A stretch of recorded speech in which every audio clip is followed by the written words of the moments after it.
Ubican a los hombres que gritan en el gym. Bueno, algo así me pasó el otro día. Pero no era un hombre y no parecían gritos. Yo pensaba que eso no pasaba en una ciudad chica. Yo pensaba que eso era más como de gente de Ciudad de México, Estados Unidos. O sea, donde hay muchísima gente variada y que pues te topas con ese tipo de situaciones. Es que me acuerdo y, ay, no sabes. Yo estaba en el área de máquinas. Y me acuerdo que estaba haciendo brazo. Y a mi derecha está el área de pierna. Y la chava estaba en... ¿Cómo se llama esta máquina? Hack. Estaba usando la máquina para hacer hack o haciendo hack, no sé cómo se diga. Y empezó a hacer los ruidos, híjoles, fuertísimos, pero fuertísimos. Yo, por más que lo intenté, ¿sabes? Yo dije, me daba risa.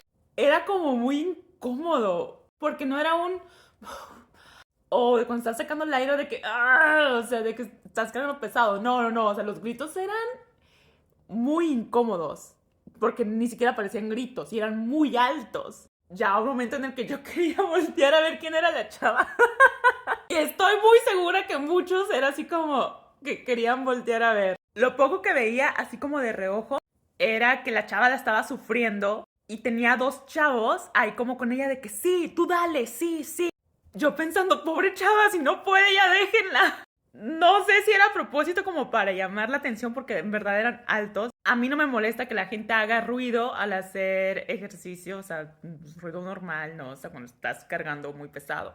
Pero yo sentía que la chava estaba sufriendo y al mismo tiempo demasiado.